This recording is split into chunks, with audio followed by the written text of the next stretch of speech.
Francis, kamusta? Ano ang sitwasyon dyan? Lord and Denise, kakarating lang ng mga rallyista dito sa Menjola. Galing sila doon, nagtipon sila doon sa may Quezon City, sa may Welcome Rotonda at binaybay nga nila itong Espanya, Moraita hanggang sa makadating sila. Actually, kakarating lang talaga nila dito at nagsisimula na yung kanilang programa. Halo-halo yung mga nakikilahok ngayong araw, ano? Hindi bukod sa mga tsuper, iba't ibang group or sector, no? Meron tayong nakikita mga kabataan party list, Gabriela, Akbayan at Makabayan party list kanina. At andito na sila ngayon at nagsasagawa na sila ng programa. At ngayon, no, kanina ay kinumpirma rin ni Kamonti na itong transport strike na sinasagawa nila, mga kilos protesta at welga na ginagawa nila ay baka magpatuloy pa next week, ano, at depende yan sa mapag-uusapan nila ng grupo nila mamaya. Upstart and Denise. Okay. Francis, papihit ka ng konti pa kanan. Tingnan natin kung yung security sa papasok ng Malacanang, yung papuntang San Beda at CEU, no? Nandiyan pa rin ba yung pader ng mga barbed wire? Francis? Alam mo, Pops, sa tuwing nagko-cover ako dito, ito talaga yung concern natin. Andito pa rin yung Papua at andun pa rin, di pa rin tapos yung construction na ginagawa ng Maynila dito. Ayan, andyan. Ito, naka-standby, nakabarikada yung mga hanay ng pulis dito. Ito.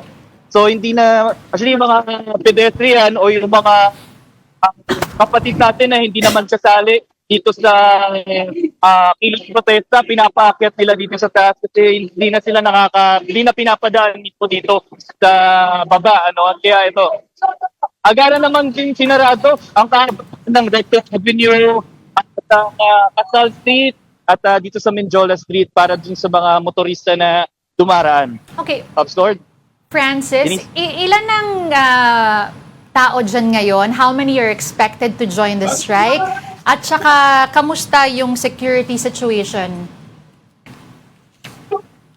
Traffic. Yes, Denise, yung sa pangalawang tanong mo, Denise, andito yung mga hanay ng kapulisan. Ito, dito sa ating likuran. Ayan, nakabarikada sila at yung iba naman nag-assist doon sa traffic kasi bago sila pumunta may mga naipit na motorista, no, kasi medyo biglaan din yung pagdating nila, lalo na yung pagliko nila mula doon sa may Moraita papunta dito sa Menjola at expected natin dito nasa mahigit 1,000 na kasama kasi mostly na mga nakikita natin ngayon hindi lang super.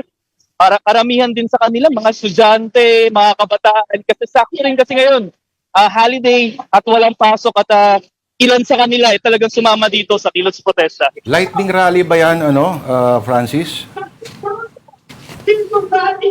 Sorry Lord, di ko masyado narinig. Yan ba yung lightning rally? Mukhang lightning rally siya, no? Kumbaga, may stage ba ngayon dyan? O makeshift stage? Stage na parang truck? Na platform lamang? Wala pa. Actually, si Kamod ngayon ay nagsasalita at ngayon, walang stage, walang platform, kundi sa taas mismo ng jeep. Nakatungtong ang ating mga, si Kamodi at yung mga speaker na sa taas ngayon. Ito, Pastor, kung nakikita nyo sa inyong speaker. So ito'y lamang mga membro ng Piston, of course, ano? Maliban ba sa Piston, may ibang mga grupo pa nakasali dyan sa kilos protesta na yan? Yes, Pastor. Actually, iba't ibang mga bandera yung nakikita natin. Yes, kaya sa Piston, ito, katulad na itong party list, Kabataan party list, Gabriela, iba't ibang sektor. Yung mga nakikilahok ngayon dito sa kilos protesta na sinasagawa ngayon ng grupong Piston. Construction area dyan sa tapat ng Mendiola, no? Nagtataka lang ako, last year pa ginagawa yan. Hindi maayos-ayos. Mga diskaya ba? Baka mga diskaya ang contractor dyan, ano? Ay patuloy na nagpapahirap. Lord, yes. Ito, actually hanggang ngayon, ito na ba sa isang warehouse? Yan, yung may blue na yan. Sa susunod, Yes. Tagal Ito lang yan. sa...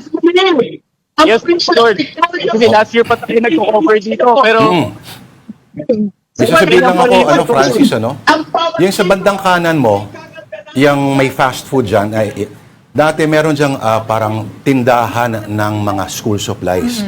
Siya na yata yung pinakasikat na bookstore or book supply shop o school supply shop noong 80s and 90s. Kasi pag nakikita mo sa mga dyaryo kinabukasan, nasa likod siya palagi. Lagi na feature. Siya ay palagi yung background ng mga nagsa-strike, mga at mas violente pa dati. Mga kita mo siya iba-iba na may tear gas, may mga tsinelas siya nakahandusay sa harap niya, and etc. Pero ngayon, iba na talaga ang kwento. Ito, maayos ito mga pagkilos protesyon na ito. Dati talaga pag sinabing transport strike, kabahan ka na kasi may mga umaapoy talaga ng mga gulong sa gitna ng kalsada. Francis, may inaasahan bang iba pang personalidad na magpapakita dyan? And up until what time daw gagawin tong strike?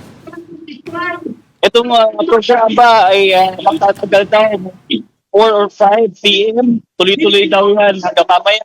At kanina, kasama natin, makita natin si former Makabayan Party List,